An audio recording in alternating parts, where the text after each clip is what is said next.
Hello, my name is Abel Donnelly. Today I'm going to talk a little bit about the age-old psychological philosophical question of objective reality versus subjective reality.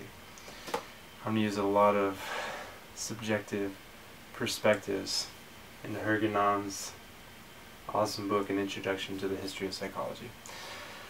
There's a ton and so many philosophers that we've discussed this semester, so I'm going to briefly just describe a few perspectives through the ages and come up to a more modern day philosophy on the topic.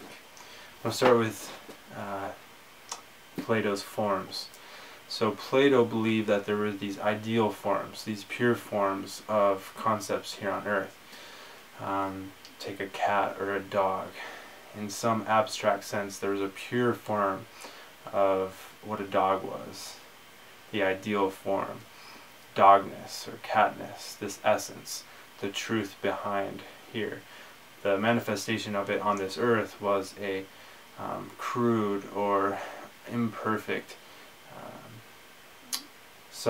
imperfect form of the pure form, or imperfect manifestation of the pure form. It's a little bit about his forms. Also, just wanted to mention in the allegory of the cave, I think that can also be looked at as a little bit of an objective versus subjective reality.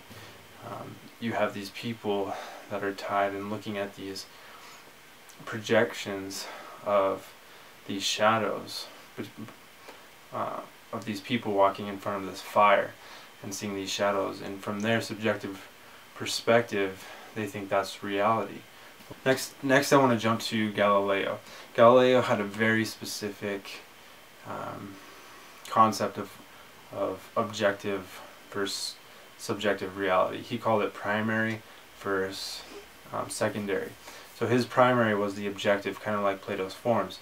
It was things that are observable, things that everyone saw. They saw the sun come up at day, the moon at night. Subjective or secondary qualities were purely psychological.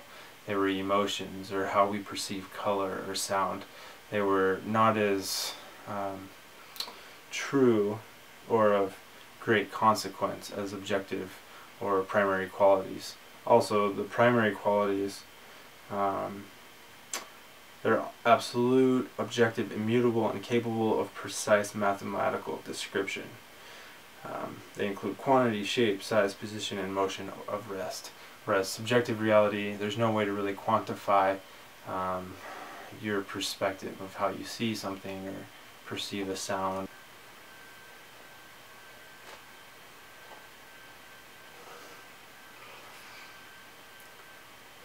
Subjectively, I'm not seeing anything. I'm just seeing a green screen behind me. In your subjective reality, in this instant, you're seeing other things around me. That's interesting. Another more modern and what really makes me curious and interested in objective or subjective reality is physics, quantum physics.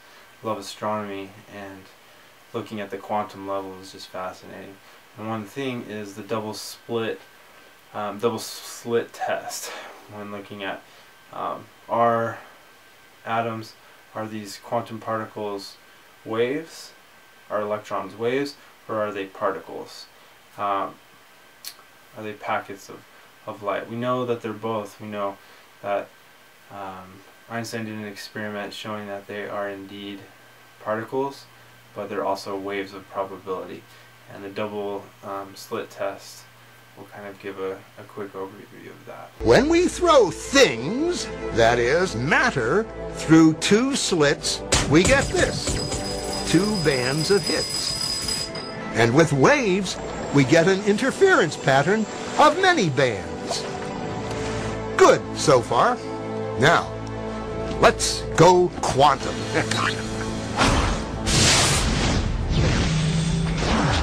An electron is a tiny, tiny bit of matter, like a tiny marble. Let's fire a stream through one slit. It behaves just like the marble, a single band. So, if we shoot these tiny bits through two slits, we should get, like the marbles, two bands. What? An interference pattern. We fired electrons, tiny bits of matter through. But we get a pattern like waves, not like little marbles. How? How could pieces of matter create an interference pattern like a wave? It doesn't make sense. But physicists are clever. They thought maybe those little balls are bouncing off each other and creating that pattern. So they decide to shoot electrons through one at a time. There is no way they could interfere with each other. But after an hour of this, the same interference pattern is seen to emerge. The conclusion is inescapable. The single electron leaves as a particle, becomes a wave of potentials, goes through both slits, and interferes with itself to hit the wall like a particle. But mathematically, it's even stranger. It goes through both slits, and it goes through neither. And it goes through just one, and it goes through just the other. All of these possibilities are in superposition with each other. But physicists were completely baffled by this. So they decided to peek and see which slit it actually goes through. They put a measuring device by one slit to see which one it went through and let it fly. But the quantum world is far more mysterious than they could have imagined. When they observed, the electron went back to behaving like a little marble. It produced a pattern of two bands, not an interference pattern of many.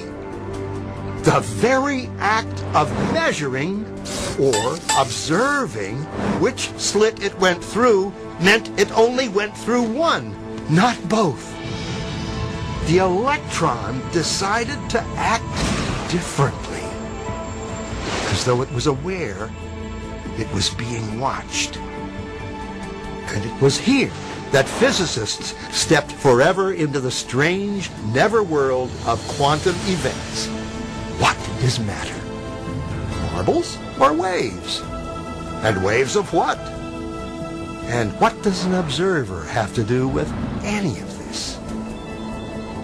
The observer collapsed the wave function simply by observing. So that just kind of blows my mind in that by looking at something, by putting an observer there, you're changing something that seems objective. A particle that doesn't, as far as we know, have its own brain, that can perceive, that we're observing, acts differently. And that's totally mind-blowing to me. That changes, it makes objective reality in a sense subjective, that it's even particles, even the matter around us, due to our subjective influence, behaves differently. That just opens, it makes me think of everything that has to do with God and time being relative and general relativity, and it's just mind-blowing. And so it's been really amazing to study these different philosophies and see how this topic has evolved and continues to evolve, and I definitely don't think we're there yet. I think this actually is a foundational